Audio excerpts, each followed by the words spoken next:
the Star of David over Egypt. Around the 27th of May, 2018, I realized I need to overlay my Star of David star image over the Egyptian map that is directly related to the Great Pyramid. And my name is Stanley Bloomfield, and I live in Michigan, and I like to think I'm an excellent amateur at everything except using these amateur skills to make money. And we're working on that too. So, let's see what else we've got. Now, this is my original JPEG, my original image of the Star of David. And what I did was I used GIMP and Linux, needless to say, but I used GIMP and I transparencied this image by 60 to 70%, and then I was able to lay it over this here map of Egypt. And if you look right down here, you've got these three blue dots. That's the Google Maps, and you got the Great Pyramid right there, and then you got the other two pyramids. And so let's go back up. This right here is the result with the Star of David image transparencied. We're able to see through and the features underneath it. Now this is the blow up of the Great Pyramid region and the Pyramid of Khafre and Pyramid of Menkaure. And so that's where we're aligning our three stars of Orion's belt to. Now, these areas, the Aquila star, the Arcturus star, the Regulus Leo star, the Sirius star, and then the three pyramid stars, these are where I found ancient sites, all except for the Aquila, and we'll get to that in a second. The Aquila's location is right here. All right, it's right there. And then this is what I found here. This is a shrine, and so that tells me this site has been destroyed by civilization over the last couple thousand years.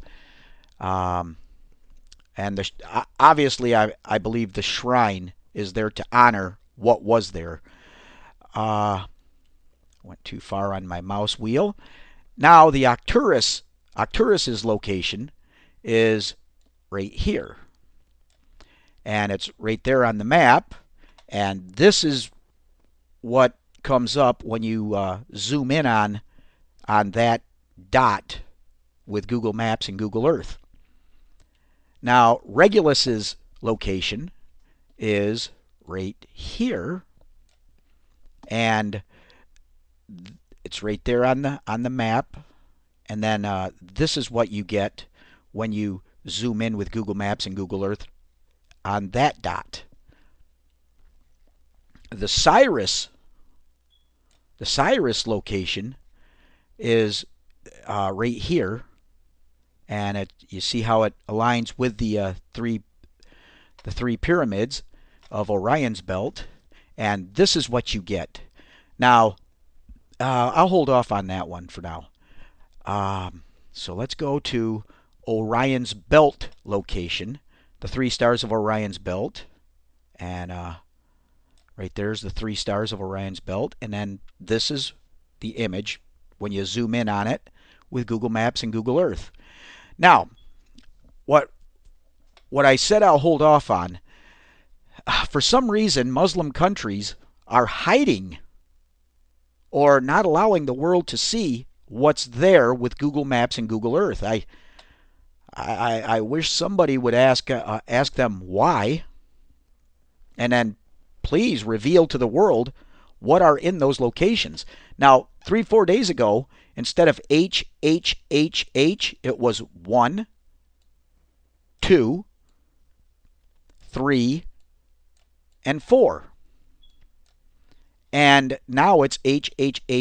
I don't know if I was using an American server 3-4 days ago, or if now I'm on an international server and it's HHHH. But a couple years ago I went to Mount Horeb, where Moses received the pattern for the tabernacle, and that was completely blacked out as well. So enough belly aching. Stan's disclaimer. This here is not an exact scale model for the Star of David. I've figured out how to use my astronomy software, GIMP, and other applications to actually get an exact position of each star in the Star of David pattern. And then I'm going to really hone this down to where I put the 3 stars of Orion's belt over the 3 great pyramids. And so there's my disclaimer. I know that my scaling is off, but it's so awesome with my my hand-drawn Star of David that I'm going to present this. And then let's see here. What led me to find the Star of David pattern over Egypt? Over the last 20 years, I've been studying the Bible, and this is some of the stuff that I've been able to uncover or rediscover. There's nothing new under the sun, but every 20 this is the tabernacle in the wilderness, and this here is the fence that goes around the little building that held the Ark of the Covenant, the table of showbread, and the menorah. And every 20 cubits was a pole around the outside, and this gate was 20 cubits wide facing straight east. And what the Levites were able to do is to track the moon for a lunar month and a lunar year with these outside poles, as the moon would track across the sky, and then they would use the same poles to track certain stars. And so with the outside fence, they were able to track the lunar and sidereal year, and then with the entrance to the gate facing east, the sun would hit the North Pole, giving them the summer solstice, and then the sun would hit the South Pole, giving them the winter solstice as it's rising, and then right down the middle is the equinox.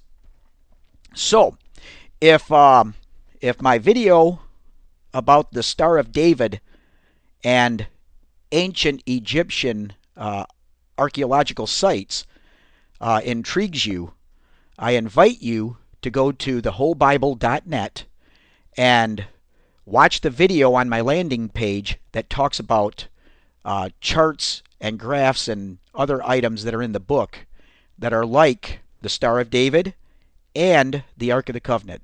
You'll really want to see this book. And thank you for watching my video.